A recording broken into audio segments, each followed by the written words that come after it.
I love this gospel.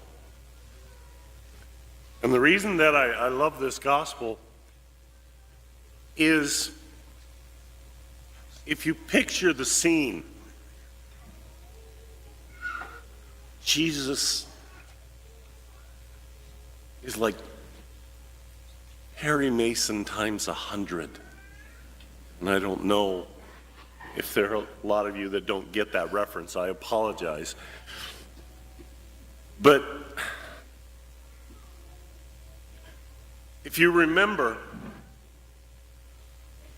at the time of Jesus and even today, honor was such an important value in Mideastern society, in their culture. And so, if one could embarrass somebody else in public, that was a great victory for you, and it was a tremendous dishonor for the other person.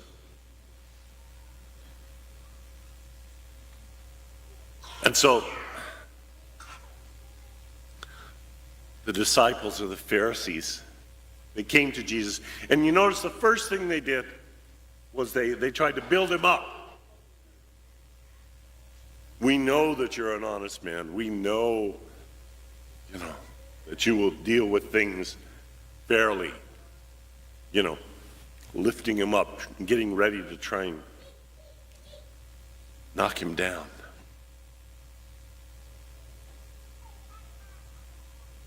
He said, is it lawful to pay the census tax or not?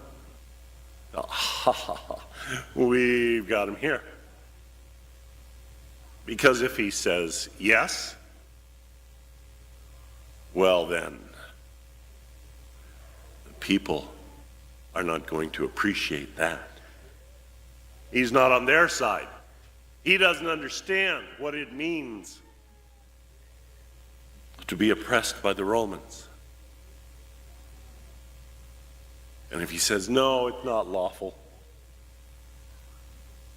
then, we turn him into the Romans, and he gets in trouble with the authorities. We've got him.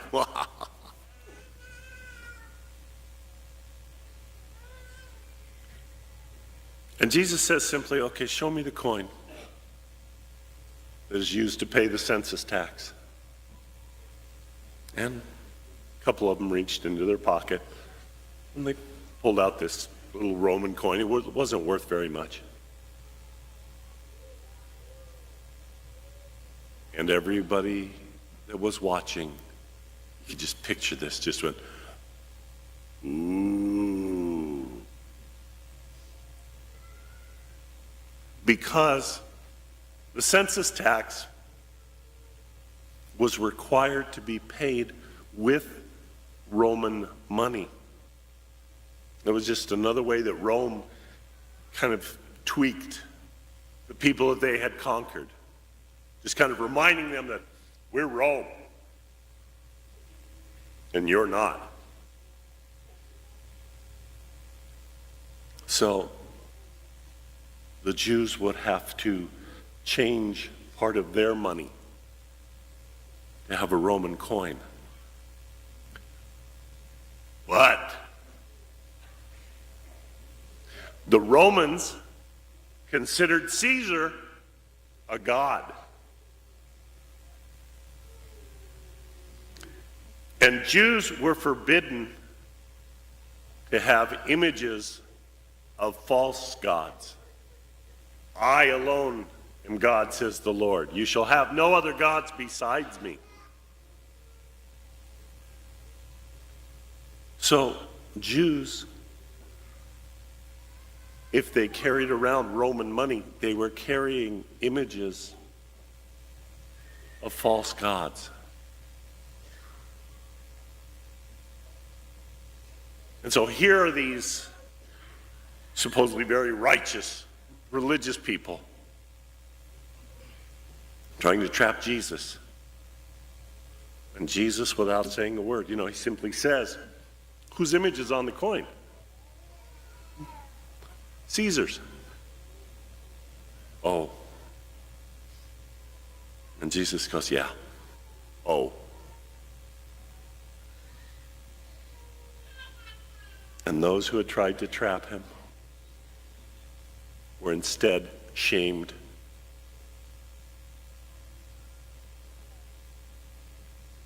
Then he says, render to Caesar what belongs to Caesar, and to God what belongs to God. And that's, excuse me, that's supposed to be our reality as well. The difficulty is that very often we take and say, okay, here are the things of Caesar over here, and here are the things of God over here. Like they're two different things, and they're not supposed to come together. You know, church, state, daily life, our hour on Sunday.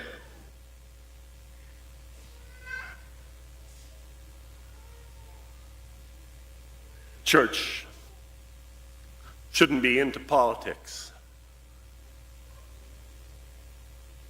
and so on and so forth. Well,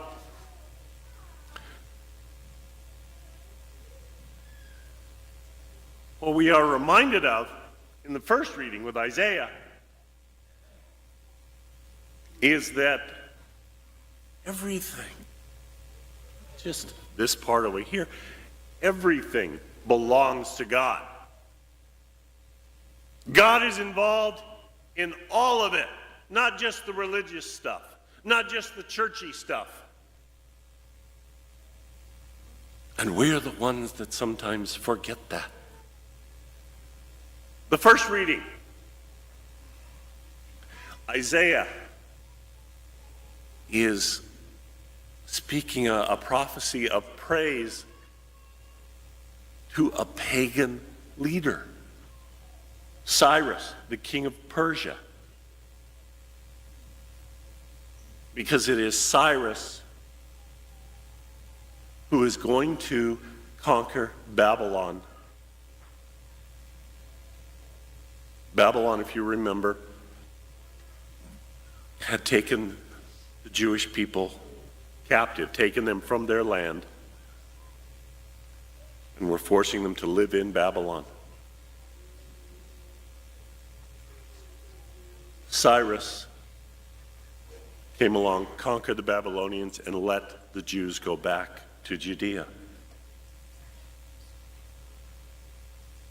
So Isaiah is saying, even though, Cyrus, you don't know God, God is using you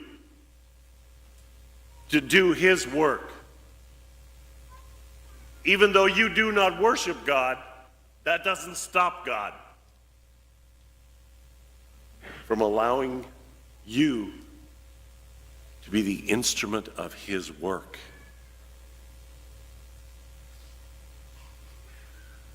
And so it is with us. It all belongs to God.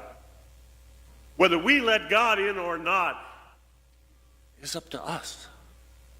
But if we don't let God in, that doesn't mean that God isn't there.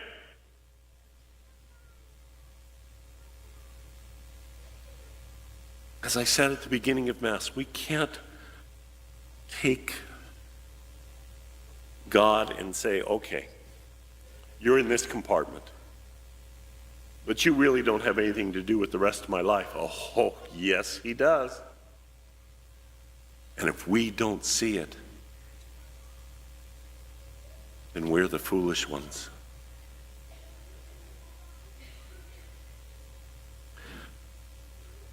Mahatma Gandhi, one of his famous quotes,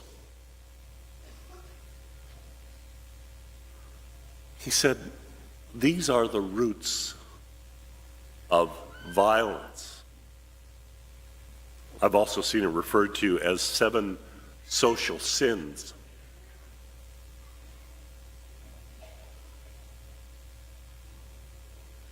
But you look at the things of Caesar, the things of our quote-unquote secular lives. That almost slipped. Whoops. Secular lives. Wealth, pleasure, knowledge, commerce, science, politics. Okay, that's kind of outside the realm of church, faith, Sunday. Well, Gandhi said the roots of violence are these: wealth without work, pleasure without conscience, knowledge without character, commerce without morality, science without humanity, worship without sacrifice,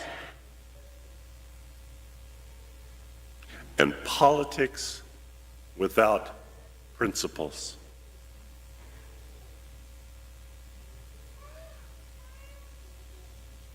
When those are the practices of a society, it leads to violence. It leads to injustice.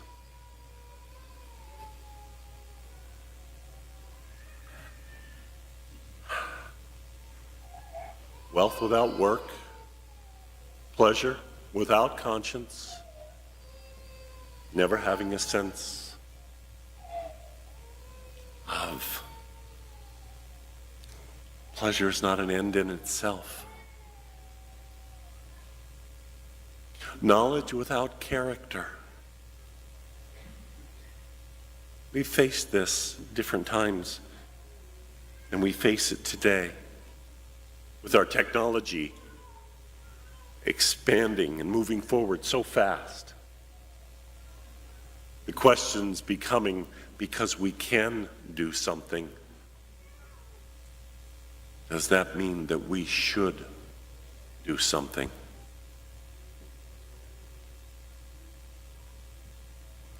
Commerce without morality? Science without humanity again? Is there an awareness of the dignity of all human life that comes into the advancing of our knowledge?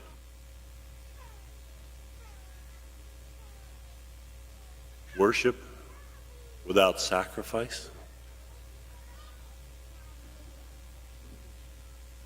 And politics without principles?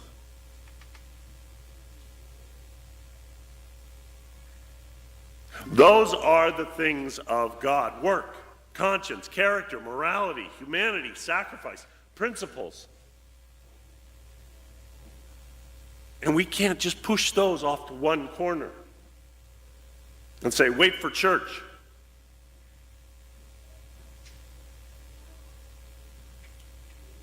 We as followers of Jesus must have that infused in our outlook, our basic approach to life.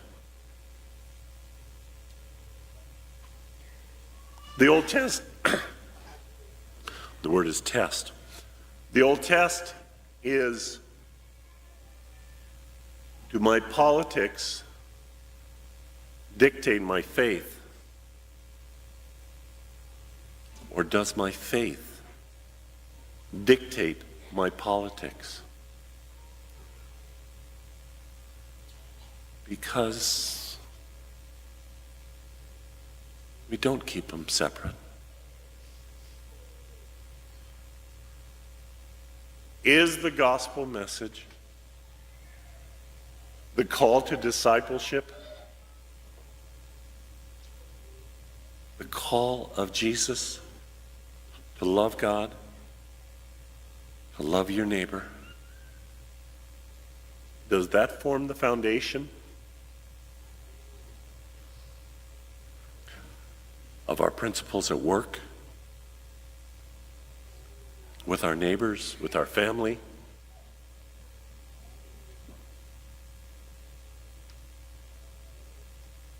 God will not be kept in a little box. It's too bad if we think that's where he needs to be, because we're the ones who miss out on a lot.